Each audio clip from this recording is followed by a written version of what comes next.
Bizi hari abantu benshi bari bategereje Julienne none wabonye Antoine. Uyu munsi ntabwo ari Julienne, uyu munsi ni jewe. Julienne azaza ejo. Uyu munsi afite akazi, hanyuma twaracangacanganije kugira ngo tubacange nyine. Hari abantu bari bavuze bati uyu munsi ntabwo ndi burate ndajya kureba Julienne, bahasanga hari Antoine. Ubwo rero uzagaruka ejo, kandi hari igihe ushobora kugaruka ejo hanyuma ugasanga ariko azaba ari Julienne muhumure. Ibyo rwose ntabwo pastor ashobora kubeshya ari mu gatuti, yagize abashyitsi ejo nibwo azagaruka. Amen. Ndabizi nabo hanze benshi ejo ngira ngo niba hari igihe twagize attendance nini cyane ku rubuga rwa paruwasi rwa online. Abatendinze ku rubuga bendaga kungana n'abari mu rusengero, ejo hatendinze abantu bagera muri 350 ku rubuga, kandi ubwo bari ku rubuga ari 350 yongeyeho ko rimwe na rimwe hari igihe umuntu aba yicaranye n'undi bashobora kuba ari na 600 ntiwamenye. Buriya mugore afite amasigisi, sibyo ra? Buriya hari abantu bafite amasigisi hano hanze, kandi mujye mububaha. Amina. Kandi yatwigishije neza, sibyo ra? Uriya rwose petite sœur yatwigishije neza. Hari abantu batanga ubuhamya ukavuga ngo uyu nguyu ariko ari petite sœur wanjye muri buriya buzima, kubera yuko yababwiye ko yakundaga kubyina no kuririmba. Njye sinigeze ndirimba ariko narabyinaga, nakundaga kubyina. Nyambwira abantu yuko niga muri université nta soirée yabereye Butare ntagiyemo, uko numvaga ko ari gukora rattrapage y'imyaka namaze mfungiye mu seminari, hanyuma nkora rattrapage kabisa. Soirée zose zabaye Butare ndi muri université zose, nari mfite na budget yazo. Tinyana umuntu akora budget akavuga ati hari budget nzabika, nta soirée zancika.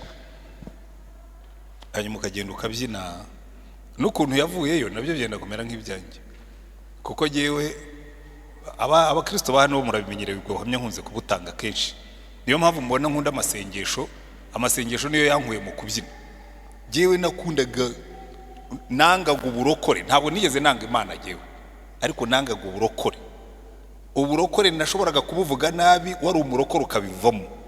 Kandi nari nzi kubirwanya pe, mfite n'ingero zifatika tari zazindi umuntu ashakisha. Noneho rimwe hari umubyeyi wabaga abazi Butare bari batuye mu Matyazo, noneho hakunda kujyayo kuko yari afite umukobwa twuzuraga twiganaga kuri university, yigaga nyuma yanjye ariko yari inshuti yanjye. Akayamubwira ati rwose uriye mupagani, kavuga ati uriye mupagani n'umwana mwiza, kandi kuko nari umupagani mwiza.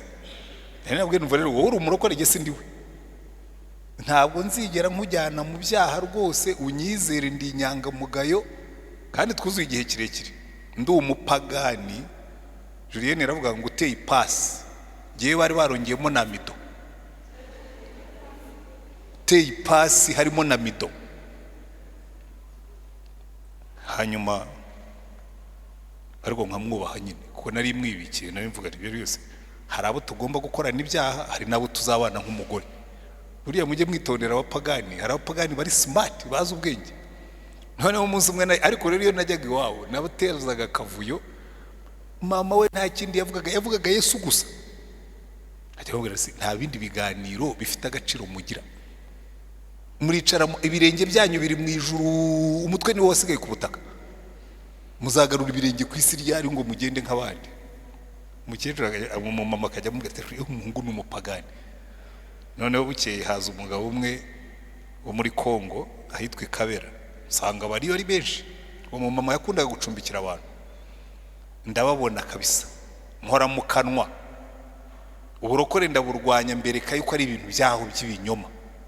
Mugabo ari nyitegereza aravuga ngo yesha, ngo ibyo bigambo urimo kuvuga ngo ntugire ngo birakanga Imana, ngo hari umunsi urwo ruri muvugisha n'abagakiza ari rwo uzakavugisha abantu bakakakira, ngo urimo umukozi w'Imana nge nakubonye. Ahita abwira uwo mumama ngo icyatumye umuhungu Imana imuzana hano ngo nukugira ngo musengere amenye Yesu amukorere.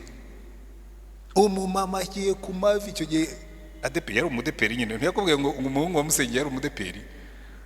Iwo mumama yari wa mudeperi wansiye modeli, utega igitambaro kuva namubona yategaga igitambaro buri gihe ntarigera mubona adateze igitambaro.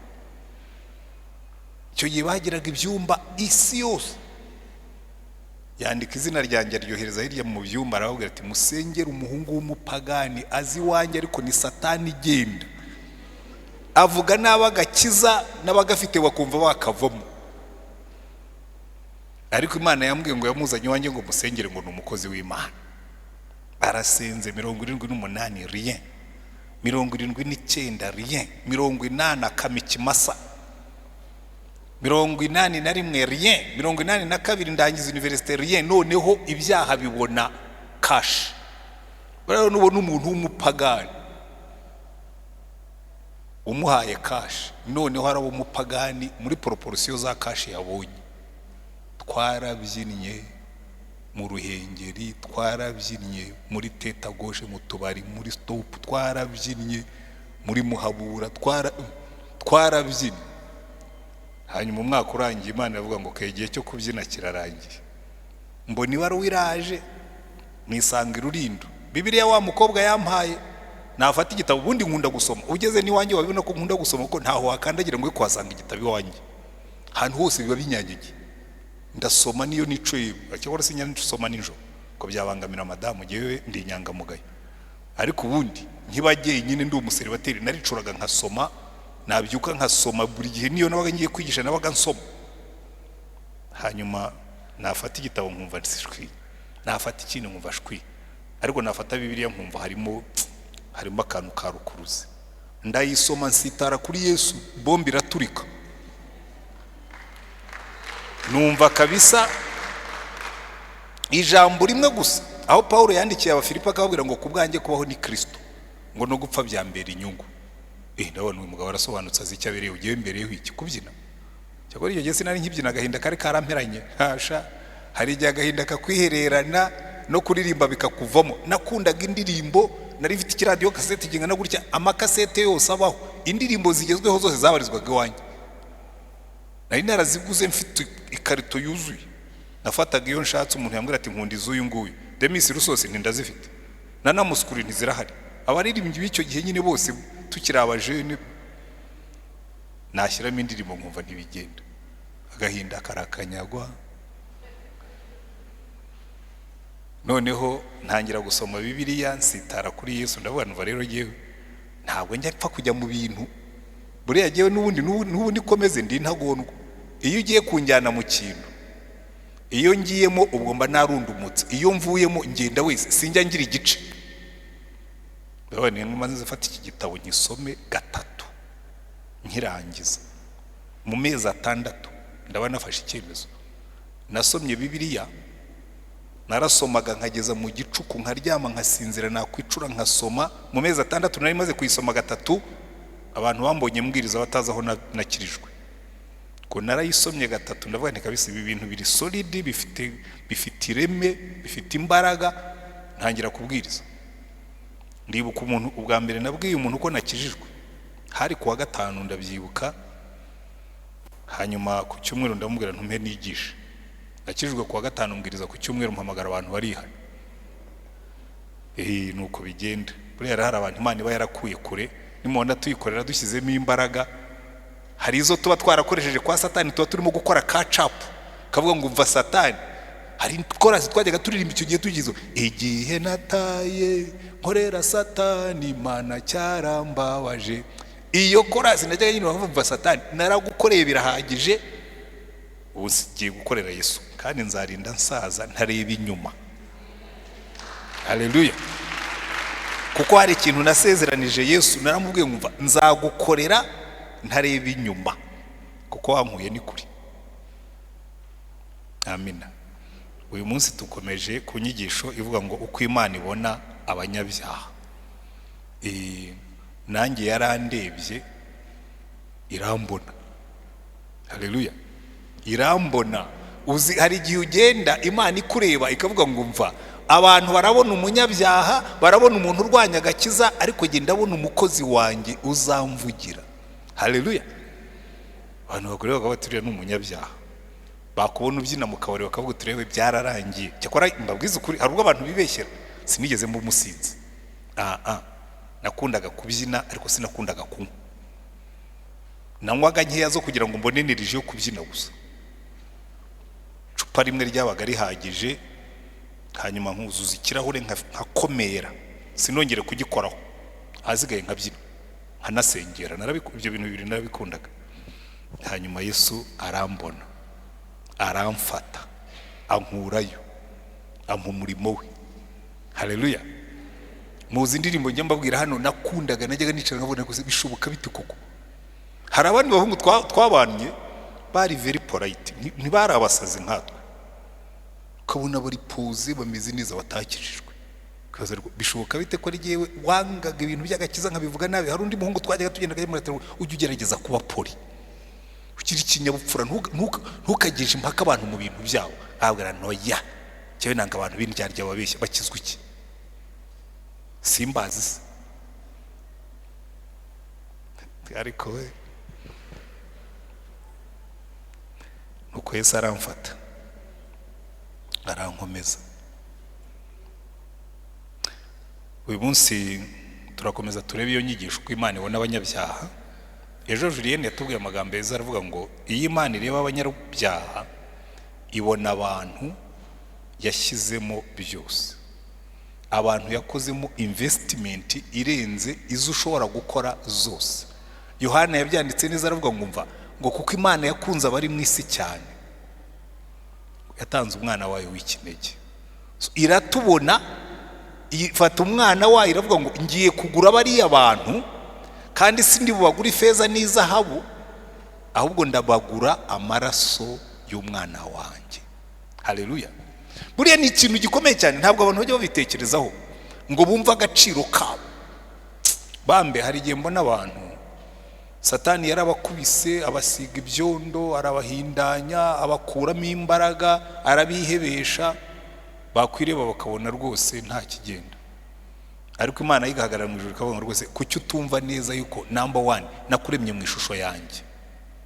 Icyo cyonyine, nakuremye mu ishusho yanjye. Nubwo Satani yagusize ibyondo ariko wari mu ishusho yanjye. Mwibuka umwana w'ikirara? Umwana w'ikirara yaragiye aragira ingurube, niba yaraburaga umuha ibiryo byo kurya nta nubwo ari kubona n'umwogosha. Aragira ingurube, arananuka, umusatsi urashokonkora, inzara zimera nk'iz'igisiga, iz'amaguru n'iz'amano, anuka ingurube. Bambe mbabwire umuntu wigeze wese akora mu ngurube. Aho twize mu seminari twagiraga ingurube, ekipe yakoraga mu ngurube yabaga igize ibyago ko twese buri kipe habagaho ikipe zikora nettoyage, hakabaho ikipe zikora mu ngurube, hakabaho izikora mu mirima, hakabaho n'izihata. Baducagamo amakipe nyine, ekipe n'ubundi twari dusanzwe dufite amakipe twicaragaho. Bambiye buri mwe mwagwa mutaye gukora mu ngurube, uzi kugenda ugakandagira mu ntuza z'ingurube, mu isayo y'ingurube, uvayo wumva ingurube ikikuriho. Njya ntekereza uriya mwana wamaze imyaka aragira ingurube, aryamana n'ingurube, asangira n'ingurube, ukuntu yahumuraga. Ndababwiza ukuri, umwana uvuye mu ngurube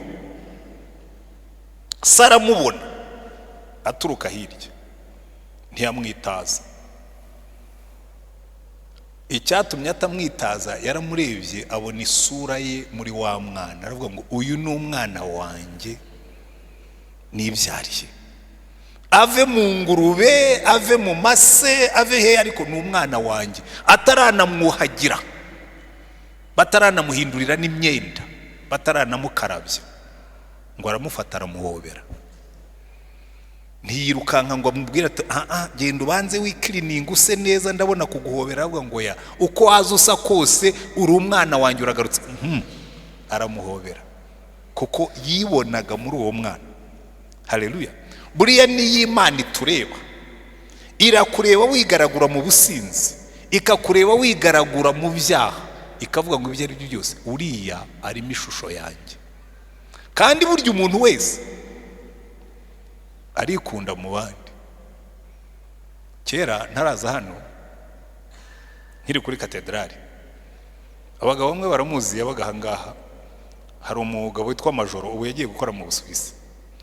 none abantu bakajya bambwira ati hari petit frère wawe musape uba hari i Remera. Ntabwo nta petit frère ngiri i Kigali, mfite sister ariko nta petit frère ngiri batoya, uwe ni petit frère. Se petit frère w'i Remera. None bukeye ndaza ndamwitegereza, nawe uzi ko uyu muhungu ko ashobora kuba ari petit frère, ariko umugisha mfite jewe ndi wo mu Mutara we n'uwi Rusizi, ntawe n'uvuga ngo nibya bindi by'abaturanyi babyara n'abana basa. Oya, ni petit frère muri Yesu. Ariko abantu bose baravuga ati Major asa na Antoine, arasaka gahungu ko ari keza, burya ntabwo nzi ko nanjye ndi mwiza. Ariko icyo nenda kukubwira, amatsiko nari mfite niyo kubona uwo muntu bita petit frère dusa. Noneho tekereza, Imana twese yaraturemye turi mu ishusho yayo, ihorana amatsiko, ihorana ubwuzu bwo kubona abantu basa nayo bayigarukira. Majoro naje hano duhita tuba inshuti immediate, byarikoze. Nageze hano nshakisha umuntu bita petit frère, baramunyereka, sanga nawe yambaye amadarubindi, sanga nawe ni muto nkanjye. Nuko icyo gihe naje hano nkiri muto ubu narabyibushyeho. Mushobora kubyemera ko unongeyeho ibiro 12 kuri ko nanganaga. Ubundi inzovu y'imirindi nuko mutabibona. Urabona nari na nyuma y'iminsi 9 biracyagaragara ko mfite, ariko ibi nabyo no kwigira imbere ni byiza. Bigenda bizi yushaje. So ni Imana itubonye iteka ryose ibona abantu bari mu ishusho yayo, abantu yaremye mu ishusho yayo. Nigeze kujya muri Orphelinat twari dufite i Butare muri 94. Noneho hari abana benshi FPR yagiye ikura hirya no hino, hanyuma barabatuzanira tubashyira muri Orphelinat. Ariko iyo ntabwo yitwaga Orphelinat, yitwaga ikigo cy'abana na Accompanied Children, niko cyitwaga, niko zitwaga, zari za santere nyinshi mu gihugu. Abana bagiye batandukana n'ababyeyi. Noneho ngiyeyo mbonamo agahungu neza gasa n'abana biwanjye, kasaga n'umukobwa wacu w'imfura neza. Ndamwitegereza ndamure barusha, iwanyu ni hehe? Ahambwa ati harepfiriya ku Kanyaru. Nubwo nabaye inahanga kunze ko nta mwana nasize mpabyaye, kucyo usa n'abana biwanjye. Ubundi ukora iki hano waje nka kwitwarira? Ati yewe, ati ushatse wanantwari iwacu nta n'umuntu warokotse. Aguma aho ngaho 94, 95, 96 ikigo turagifunga, abana tubasubiza mu miryango kwa benshi bari bagiye babone wabo. Wa mwana asigara aho ngaho atari nta mwene wabo wabonetse. Hanyuma abandi twari twarajyanye baramwe ati wa mwana wawe rero aracyahari, mumumpe mutware. Naramutwaye n'ubu n'umwana wanjye. Kubera iki? Kubera ko iyo atabasa n'uwo mukobwa wanjye, chance zari kuba nyinshi wenda ko ntari no kumwitaho. Ariko kubera ko asa n'umwana w'iwanye, nabone uyu mwana ko asa n'umukobwa wanjye, ndamutwaye. Nabimubwiye ari urwenya, ariko bihinduka ukuri. Natwe Imana iratureba ikavuga ngo aba ngaba basa n'umwana wanjye w'ikinege. Haleluya.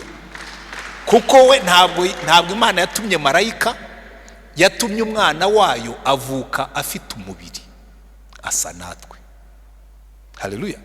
Iyo ni impamvu ya kabiri ituma Imana idukunda, ikavuga ngo abantu umwana wanjye yagiye akishushanya gasa nabo, bariya ndabakunda. Dutandukanye n'intare, dutandukanye n'imvubu, dutandukanye n'ingona, dutandukanye n'indi nyamaswa iyo ariyo yose. Twebwe ntabwo ari uko tumeze. Twe turi abantu Imana yaremwe mu ishusho yayo, kandi dusa n'umwana wayo kuko yavutse ari umuntu. Haleluya. Icya gatatu, noneho bigiye kuba byiza kurushaho, Petero yabyanditse neza aravuga ngo twebwe ntabwo twacungujwe ifeza n'izahabu n'ibindi byangirika, ngo ahubwo yatuguze amaraso y'igiciro cyinshi y'umwana wayo. Buri ikintu giha agaciro ikintu icyo ari cyo cyose ni ikiguzi wagitanzeho. Haleluya. Buri rero niwe ireba mu ndorerwamo, ujye ureba uvuge ngo mva wa mutwe we, waba munini waba mutoya, waba uri mu bwenge bwinshi cyangwa bukeya, icyo nzi ni kimwe: uyu mutwe Imana yawutanzeho igiciro cyinshi kingana n'amaraso y'umwana wayo. Haleluya. Kuko ako niko gaciro kacu. Iyi Imana itureba nuko itubona. Abantu bo bashobora kukureba, yewe n'ababyeyi bakubyaye bashobora kukureba bakagusuzugura, bashobora kukureba bakaguhindura iki niki, ariko ikavuga ngo ya ntabwo mubizi uriya ni uw'igiciro kuri jyewe. Dawidi yanditse muri Zaburi ya 27 aravuga ngo niyo data na mama bandeka ngo Uwiteka wazanyarura. Kandi koko baramurekaga, hari igihe baje kumwimika se yibagirwa ko anabaho, kugeza ahantu umuhanuzi Samweli ngo yateruse nta wundi mwana w'umuhungu ugira. Nuko se arifata afata mu bwanwa arabukurura atumva mva nyine hari undi usigaye, ariko uwo nguwo ntabwo ari king material, ntabwo ari umuntu wakura mu mwami, ni umuhererezi. Iyo ni minus. Aragira intama n'indi minus no minus. Uwo rwose ntacyo Samweli aramubwira ati ngo ntabwo turi burya ataragera hano. Hanyuma atungutse Imana ibwira Samweli ngo wa wundi nakubwiraga igihe nakuraga Meriyabu, igihe nakuraga Minadabu, igihe nakuragamo Shama n'abandi bane bose bakurikiyeho nuriye. Hari igihe abantu bazaguha agaciro gato, ariko Imana yiguha agaciro kenshi. Hari igihe abantu batazakubona ukagira ngo ngewe nta wumbona, Imana ikubwira ngo ngewe ndakubona, ndabizi ko uhari, nzi naho utaha, nzi naho uba, nzi nuko ubayeho. Haleluya. Iyo ni Imana yacu, nuko yabaye nuko imeze. Iduha agaciro abantu bakatwambuye, iduha agaciro ubuzima bwadusuzuguje, ikaguha agaciro wigaraguye mu byaha, ikaguha agaciro wogejwe n'amaraso ya Yesu, ikavuga ngo jyewe niko mbakunda. Amen. Uyu munsi ndagira ngo turebe text imwe twereke uburyo Imana ikunda abantu bayo, kuko buriya kuvuga ubutumwa kwacu kuva mu kumenya umutima w'Imana ku bantu bayo. Buriya icyatumye Yesu aca umugani w'umwana w'ikirara, ntabwo yashakaga kwigisha kuri uriya mwana. Murabyibuka neza, ajya kuvuga umugani w'umwana w'ikirara yarimo kujya impaka n'abafarisayo n'abanditsi, kuko yari yasangiye n'abanyabyaha. Abacira umugani aravuga ati umubyeyi yari afite abana babiri, umwe aragenda bikirara, undi asigara kwa se. Bukeye umwana agarutse, se amubonye aranezerwa, aragenda mukoreshereza umunsi mukuru, asangira nawe nkuko ndimo gusangira n'aba banditsi n'abakoresha, nako ndimo gusangira n'abakoresha b'ikoro n'abanyabyaha. Ngo mukuru we ararakara. Uwo yari renguriragaho niba ari abafarisayo n'abanditsi bababajwe nuko se yakiri, nako Yesu asangira n'abanyabyaha ati buriya abarwayi nibo bakenera umuganga. Ariko icyo ashaka kwerekana uwo mutima w'Imana ukunda kandi ukajya gushaka abantu bayo. Yashaka kuvuga ati ubwo uriya mukuru w'uriya mwana yari umugome, kubona muri umuna we yarabuze ntajye no kumushaka, yabona agarutse ntananezerwe. Iriya nkuru y'umwana w'ikirara ntabwo ari y'umwana w'ikirara, ni ya mukuru we utarakunze muri umuna we, ni yacu twebwe tubona abanyabyaha tukabona. Buriya nta kintu. Ejo Julienne yavuze inkuru ya wa mupastori TD Jakes. Iriya nkuru buriya yakosora ababyeyi benshi, kuko ababyeyi benshi barikunda. Maze iminsi nsengera abana bakuyemo inda, ntabwo ari ukubasengera gusa, baba baje kundeba. Ntabwo rwose kuki wakuyemo inda? Kambwira ati ababyeyi banjye bari kunyica. Umwana wawe yatwaye inda kubera kugutinya kuramo inda. Ndabwira abantu mwese mwabyaye abakobwa n'abakobwa muri mu hano, ariko bambi mwebwe sinabarenganya kuko ubutinya kose yakwica. Ariko buri muntu wese wabyaye umukobwa ujye umubwira ngo mva uzangirire neza, nutwara inda ntuzanyicira umwuzukuru, nutwara inda ntuzongereho icyaha cyo kwica umwana, ubimurereremo umukuze, kuko iyi accident ishobora kumubaho. Burya igitandukanye umubyeyi nyamubyeyi ahumuriza abana be iyo bakoze ibyaha. Umubyeyi gito iyo umwana yakoze icyaha aramuca. umubyeyi ufite umutima nk'uw'Imana iyo umwana yakoze icyaha nibwo amukunda cyane, kuko burya umuntu wakoze icyaha aba afite umutima wicira urubanza, aba afite umutima wiyanze, aba arimo kwikubita, aba arimo kwiyahura, kaza ukamubwira uti humura ndahari, I'm still your dad. Ariko ntabwo ari kuri ya parenting ndimo kwigisha, ariko umunsi nigishije parenting nzabibigisha abafite abana b'abateenagers cyane cyane. Iyo ndebye umubare w'abana maze gusengera muri iyi minsi ishize bakuyemo inda kubera gutinya yuko base bazabirukana, ndababara. Uzabuzukuru twahombye ngo urimo uracunga icyubahiro cyawe ngo batazavuga ngo pastori ngo umwana we ngo yarabyaye, yaramaze. Nigiye wabyaye se? Nigiye wamuteye inda se? Cyewe ntabwo ibyo ntibishobora kumfataho. Ari gihe wamuteye inda nagira isoni, ariko umwana ngo yabyaye nanzanira umwuzukuru wanjye musubize mu ishuri yige, kubyo ntituzabipfa. Kuko Imana yacu niko itubona, irakureba ikavuga ngo ibyo waba warakoze byose I'm still your father. Katubwira ngo noneho nimuze muse nanjye. Buriya hari umwana umwe muri no minsi, we ntabwo yagiye muri byo kuko ni umuhungu. Se yamuhaye isaha ya saa moya ngo ugomba kuba yicaye mu rugo saa moya. Umwana yagenda akamubwira ngo ugume iyo wagiye, agumayo. Amaze kuba umusinzi arataha, noneho arakunda akazinywera mu rugo, saa moya ikagera yasinze ari mu rugo. Bari ibintu dukora ntitubone ko turimo kubiba imbuto mbi. Ufashe umwana uramubwiye ngo ugume iyo ngiyo, ahubwo ngize Imana agahamagara namubwira nti huta utahe uko waba umeze kose, ni wowe wayoboye n'inzira, mpamagara nze nkutware. Kuko Imana yo yaje kudushaka, yabonye twaranze gutaha yohereza umwana wayo aza kudushaka. Ababyeyi murimo hano mwese iyi nyigisho muyitega amatwi. Jya ukunda umwana wawe ku buryo amenya ngo niyo naba nakoze ibifuti bingana n'iby'ingurube, papa aracyari papa na mama aracyari mama. Kuko burya ikigarura umuntu mu rugo ni urukundo bamukunze, urukundo Imana yadukunze. Nibyo Paulo yandikiye Abanyeroma aravuga ngo ntimuzi yuko urukundo rw'Imana ari rwo ruturehereza kwihana. Haleluya.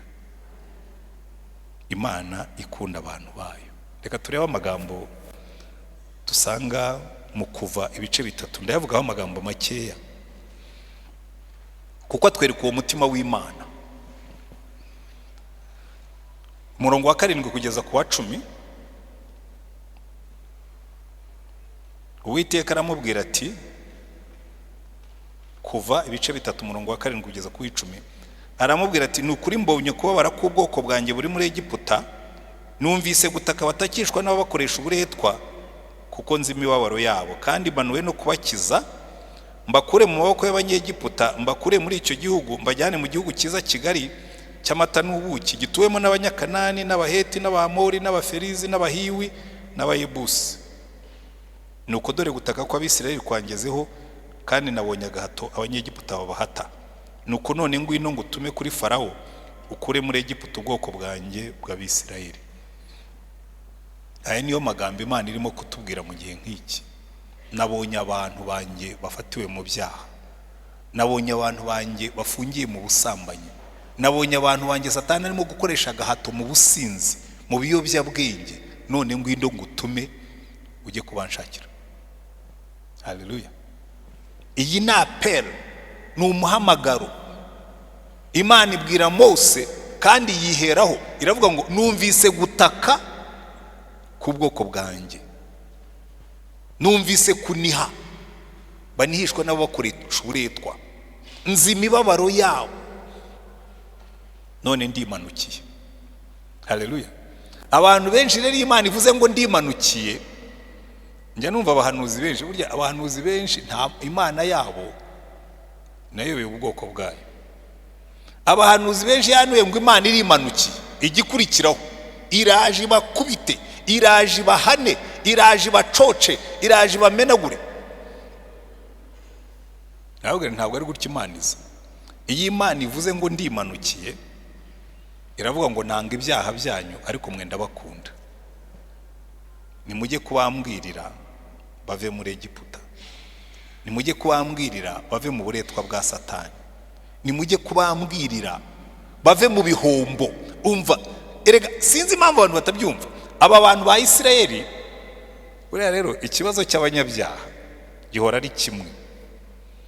Aba ba Isirayeli bagiye muri Egiputa, inzara yarateye, bagenda ari abantu 70. Bagiye mu gihugu kitari icyabo, bavuye mu gihugu cy'amasezerano Imana yahaye Aburahamu na Isaka na Yakobo. Amen. Bavuye mu gihugu cy'amasezerano bagiye muri Egiputa, inzara irashira. Ariko kubera ko Yosefu yari yarabatuje i Gosheni, banga gutaha, bararyoherwa batura i Gosheni, baraharyoherwa, batura i Gosheni, amatungo arororoka, batura i Gosheni, barabyara baba benshi, batura i Gosheni, bibagirwa ko i Gosheni atari iwabo. Hari abantu benshi bajya mu byaha, hajya ariko muri ibi byaha nyine habamo uburyohe. Arazi wavuye muri ibyo byaha, atariko muri ibi byaha buriya ubuzima bwaganze. Nibuka kera nahoze babwira ko genda kundaga kubyina, yongera abantu ubuzima butabyina wari boring, burarambirana, ukagenda ukanywa akayoga gakeya wangiza ukabyina kabisa ukumva uri umujeni. Satani akagufungira aho ngaho. Bagiye muri Egiputa, bagera aho bitiranye Egiputa ni wabo. Ariko Imana igeze aho ngaho iravuga ngo aba bantu ntabwo bazigera bava muri Egiputa kereka niba habonera akaga. Hari abantu benshi bihana ari uko Farawo yabiciye abantu. Hari abantu benshi bihana, ngewe ni nacyo kijya kimbabaza. Umuntu akagenda akanywa, agasinda, agateza inzoka, ubukene bwamara kumwica akabona gukizwa, yarateje ibihombo. Abantu benshi bari mu bihombo. Umwana umwe muri abo twari dufite muri Oroforina yigeze kumbaza ikibazo kirambabaza. Sinzi mu babyeyi be niba yari se cyangwa nyina wari waraje afite sida, kandi muri za 95 rwose umuntu ufite sida ibyiringiro byo kubaho byari bike. Umwana ararwara araremba, sida yicaga abantu nabi rakatsindwa. Umwana njya kumusura mu bitaro aho yarari, arambwira ngo ariko banyitaga papa mukuru. Ngo ariko papa mukuru nti ngo ubu nazize iki? Ndamureba ndamubwira umwana ntacyo wazize, ni si ibyaha byawe, kuko karakana urumva twababwiraga ubutumwa ati se ubu nakoze iki cyaha kugira ngo mere gutya. Ndamubwira nta cyaha wakoze, ibyaha byakozwe n'ababyeyi bawe kandi ntibakiriho. Hari abantu bateza ibihombo, bagiye muri Egiputa bagumayo, abana bo bavukira muri Egiputa kugeza igihe Farawo yabarambiwe, aravuga ati ngiye kujya nica abahungu bose, abakobwa tubarongora abandi tubagira abaja, ubu bwoko tubumareho. Ubuzima bw'ibihombo buri hano hanze abantu babamo. Umugabo akagenda akaba mu gihombo, abana b'inshoreke bakarya ifiriti n'ifi, abe barimo kurya za sumare z'intogosanyo. Umugore watungwa na butike, inshoreke irimo kujya muri vacances Dubai. Erega ibyo mvuga byose mba mbifitiye igihamya, hari ibyo mba ninguriraho, mba nzi mu gihombo. Kandi akakubwira ati ngewe ndi umugabo nkora ibyo nshaka, ukora ibyo ushaka ariko uri mu gihombo. Umwana umwe yarambwiye ati ngewe nsa na papa, ati kimwe mu bintu bimbabaza nuko nsa na papa. Ati njya ahantu bakavuga ngo uyu mwana muramubona ngo nuwa kanaka, ati nakwibuka ibyo papa akora nkumva afite isoni, kuko ba mu gihombo. Aba bantu bagiye muri Egiputa bishyira mu bihombo, bari bafite igihugu cyabo cy'amasezerano Imana yabasezeranije, ariko Imana ibonye bari mu gihombo, ibonye barimo gupfa, abana babo babica buri munsi, iravuga ngo numvise gutaka k'ubwoko bwanjye, numvise kuniha banihishwa n'ababakoresha uburetwa, kandi sibo babijyanyemo, ni ba sekuruza bakoze amakosa bajya gutura muri Egiputa atariho nabohereje. Ibwira Mose ngo Mose manuka ujye kumvanira ubwoko bwanjye muri Egiputa. erega bari abantu bose mubona bagenda mu byaha rimwe na rimwe turavuga ngo barabyinjoyinga ngo nuko babikunda. Ntabwo babikunda. Nahoze mbibereka ku cyumweru Satani Bibiliya yatubwira ngo nimubona abantu bari mu byaha babyinjoyinga babinezererwa ngo ni abantu Satani yahumye amaso ngo batamurikirwa n'umucyo ubutumwa bwiza. Ngo niba ubutumwa tubwiriza bukingiranye, niko Paulo yandikira abakorino arabwira ngo ubutumwa tuvuga niba butwikiririwe abarimbuka abari bo umwami utegeka ikirere yahumye amaso ngo batamurikirwa n'umucyo w'ubutumwa bwiza ubonekera muri Kristo Yesu. Haleluya. Nicyo gituma rero Imana itubwira ngo nimujye kunshakira bariya abantu, mujye kunshakira bariya abantu, kuko buriya nubwo mubibeshyaho ngo baranezerewe, bariya ni impumyi. Mvuko yabyanditse mu Bakorinto ba 2 ibice 4:3 ngo ariko niba ubutumwa bwiza twahawe butwikiririwe abarimbuka ari bo batizera, ab'Imana y'iki gihe yahumiye imitima, kugira ngo umucyo w'ubutumwa bw'ubwiza bwa Kristo ari we shusho y'Imana utabatambikira. Satani arabafata akabahuma amaso kugira ngo badasobanukirwa. Niyo mpamvu dushyiraho aya masengesho, tugasengera abagabo b'abasinzi, tugasengera abasambanyi, tugasengera abana bari mu biyobyabwenge. Ni abantu Satani yahumye amaso, ntibabona. Niyo wabwiye ngo Yesu ni mwiza ntibamubona, kuko Satani yabahumye amaso. Yabahumye amaso akoresheje iki? Arongera akabidusobanurira. Paulo yandikira Tito nako Timoteyo mu rwandiko rwa 2 ibice 2:24 kugeza ku 26 aravuga ngo erega bariya ngo mujye mubatwara neza. Haleluya. Ngo bariya abantu reka mbibasomere nabyo ibice 2:24 aravuga ngo ariko buriya ubundi umukozi w'Imana ntiyarakwiye kuba umunyamahane, umugaragu w'umwami wacu. Timoteyo wa 2 ibice 2:24 umugaragu w'umwami wacu ntakwiriye kuba umunyamahane, ahubwo akwiriye kugira ineza kuri bose. Akwiriye kugira ineza kuri bose. Buriya rero ni ikintu abantu benshi batari biga. Nkiza hano tugikorera hariya haruguru, haje umuntu w'umusinzi kabisa, wa wundi abarundi bavuga ngo waborewe. Yaborewe pe, yari yasinze byembye ku buryo wagira ngo bamwinitse mu muvure. Araza ageze hariya aza twitiba ati ndashaka pastori wa hano. Noneho numva arimo arajya impaka n'abakozi dukorana hano muri koridoro, bamubwira oya umuntu umeze nkawe ntabwo ushobora kuza kureba pastori. Noneho ndasohoka, pastor ndanezerewe kukubona, ni wowe nashakaga. Ndabwira ni mumwihoreraze. Umva yicaye mu biro byanjye, ntacyo yashoboraga kuvuga ngo gisohokemo. Sinzi umuntu ubivuze neza, aricara mu mwanya mutoya barasinziriye, nanirwa kumukuramo. Noneho muratekereza biro yicayemo uwo muntu akayimaramo amasaha 3 asinziriye. Umva nakinguye umuryango na koridoro yose inuka urwagwa na biro yose inuka urwagwa, ariko Imana ikavuga ngo uyu nguyu you never know, wenda isengesho ugiye kumusengera niryo rero umwirukaneho umudayimoni wamufashe miri.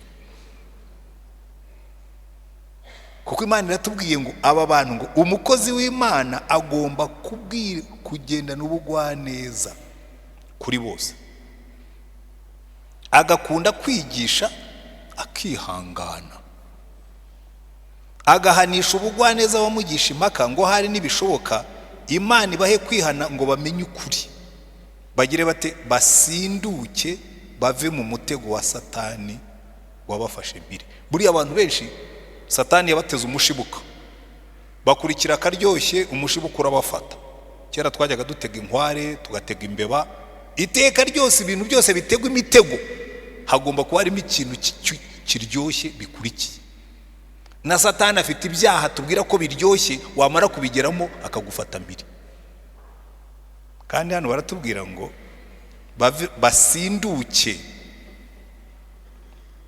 uretse no kubafata mbiri abaha ibiyobyabwenge, ubwenge bwabo ntibwongere gukora neza. Wari wabona ko umuntu w'umunyabyaha umubwira ibintu byiza akakubwira ati oya, nta muntu w'umugabo ubaho atanywa inzoga, ubwo se wavuga ijambo. Umuntu w'umugabo arifata akabana n'umugore umwe akazarinda asaza. Uzi ko hari abantu batajya bemera ko buriya iwacu tutanywa inzoga. Hari abantu bakubwira ngo buriya ngo n'abariya barokore buriya ngo rega ngo baba zifite mu mbere ngo bazinywa bagiye kuryama, ngo bimarire ikize. Ariko we impamvu atabyemera nuko Satani yamutekeyemo ibitekerezo by'ibitekerano bituma atava aho ari.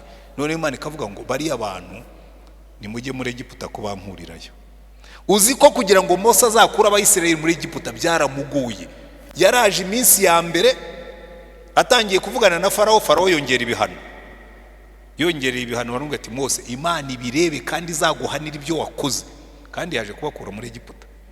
Muzakurikirane Mose avanye abantu muri Egiputa, yarinze abageza ku nkombe z'i Kanani bakitotomba, bivovota ngo watuvaniraga iki muri Egiputa, ngo tukiri muri Egiputa, ngo twaryaga ibitunguru by'ibibabi, ngo n'iby'ibijumba, ngo twaryaga na tungurusumu, ngo twaryaga n'amadegede n'ibihaza.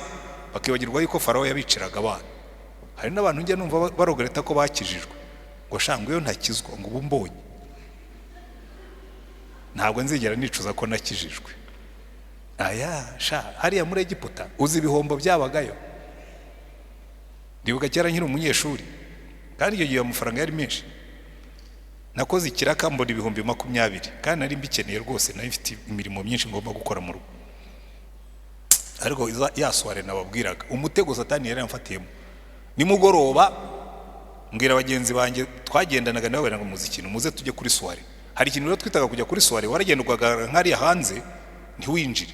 Bivuga ngo icyo gihe ntabwo wishyura gatike yo kwinjira, ukajya hanze ukumva indirimbo bagacuranga nyine nawe uri apureto iyo korari ririmba turi hariya hanze turumva, ukajyayo ariko ukajya ubyina nyine uri hanze ariko utari hamwe. Uri rero hari ubushyuhe bwo mu nzu imbere.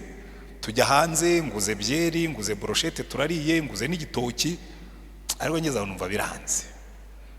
Buryo ukuguru kwabyinnye nyine kugira ngo kuzagume hanze. Nawe nabasha ubundi umuntu ni utunga amafaranga cyangwa amafaranga atunga umuntu. Muze tujyemo.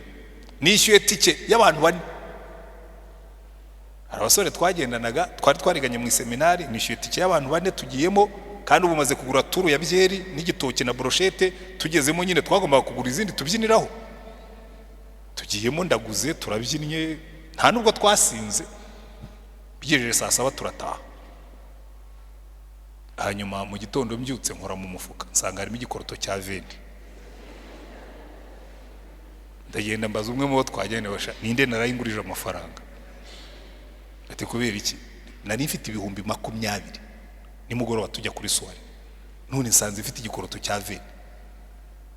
Ati reka ntacyo, reka dusubiremo tubare turebe. Aturibuka turi hanze, ati waguze turune byeri imwe ku muntu na brochette imwe n'igitoki. Ati sibyo? Turabibaza. Hanyuma turangije utugurira amatike twese uko turi bane turinjira, turateranye. Tugezemo warongeye ugura yindi tour, sanga nibyo. Duteranije sanga veni zashize, hasigaye igikoroto cya veni finished.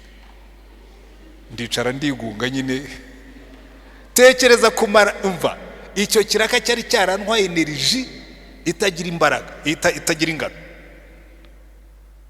N'umuntu yari arimo gukora ibintu by'ubushakashatsi nkamukorera translation bivana mu Kinyarwanda bishyira mu Cyongereza. Uzi kwicara kuri cassettophone ukajya ukanda bakavuga, ukandukura, ukongera ugasubiza inyuma bakavuga, ukandukura, byarananizaga.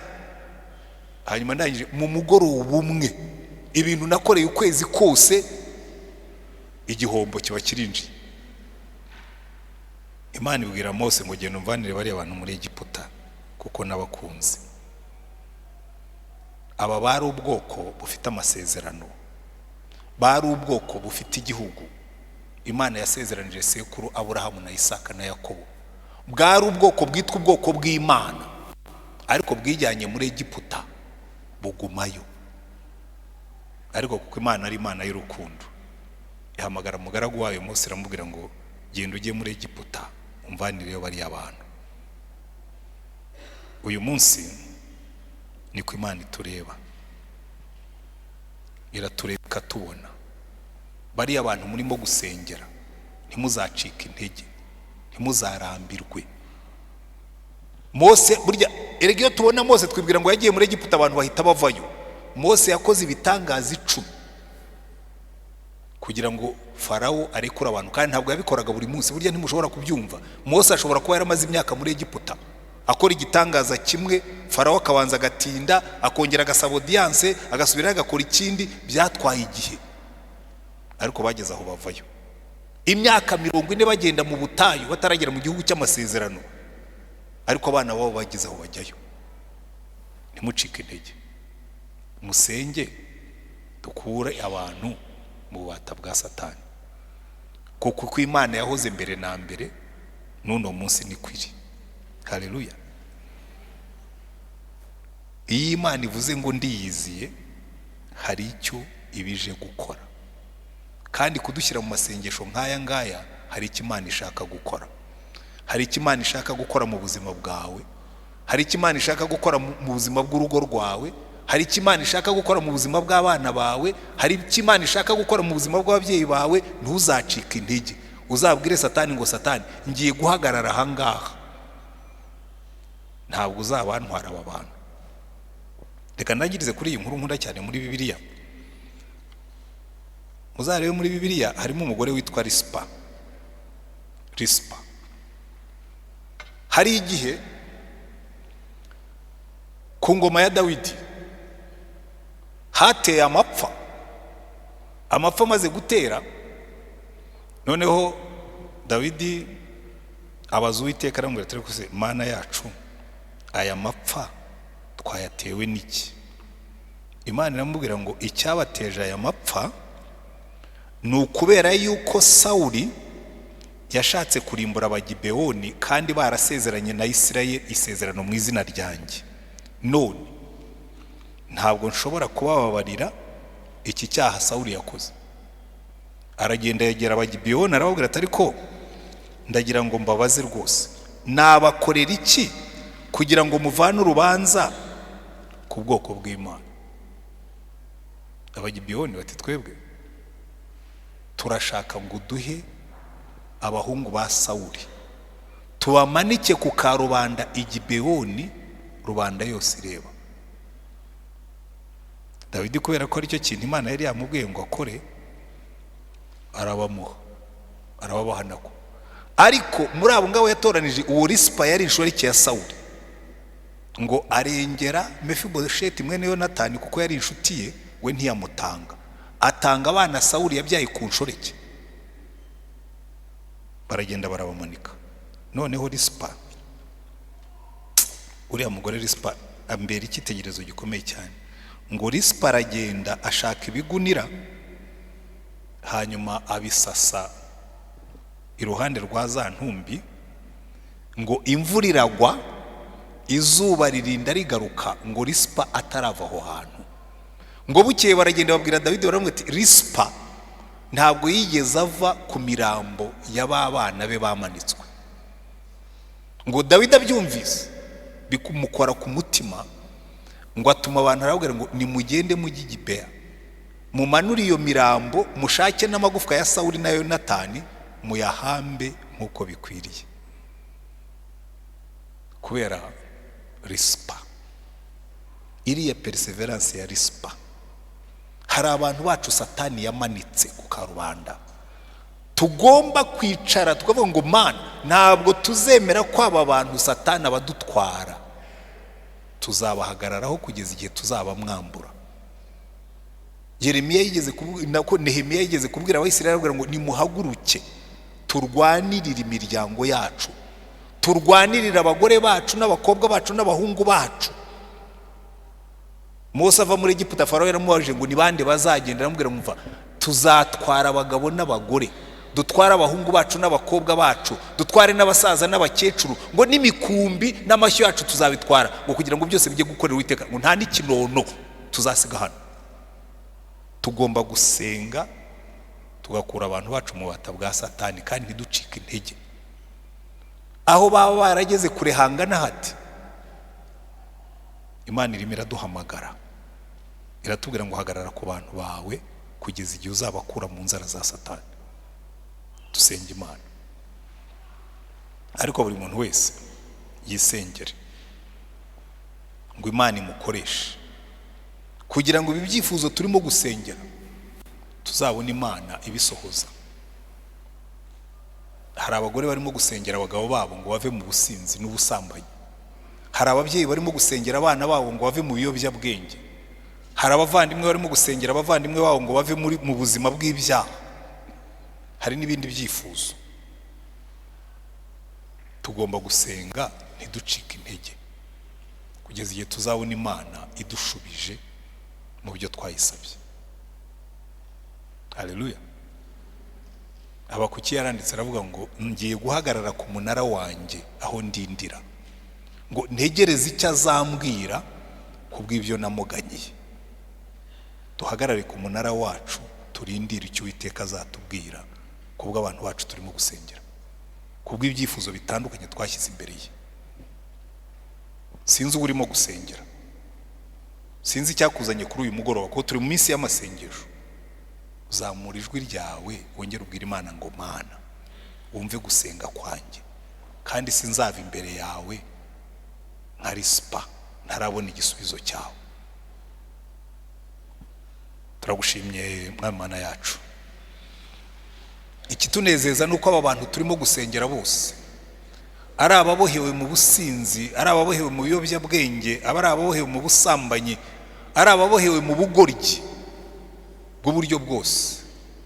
Ubazi kandi ubakunda kuko ni abantu waremye mu ishusho yawe, ni abantu wacunguje amaraso y'igiciro cyinshi, ariko Satani yarabafashe abahuma amaso, abayobya ubwenge, abafata mpiri, arabakomeza. Ariko muri iyi minsi turasenga Mana ngo urambure ikiganza cyawe wifatanye n'abantu bose barimo gusenga, abasengera abana babo, abasengera abagabo babo, abasengera abagore babo, abasengera abavandimwe babo, abasengera inshuti zabo, abasengera abaturanyi babo, abasengera abakolege. Mana turasenga ngo uyu munsi wumve gusenga kwa buri muntu, kandi iyi minsi 40 izavemo umusaruro mwinshi. Wumve gusenga tugusenga, wumve kwinyiga tukwinginga, ube mu ruhande rwacu, usubize gusenga ku bwoko bwawe mu izina rya Mwami wacu Yesu Kristo. Reka bazane biriya byifuzo tubikomerezeho.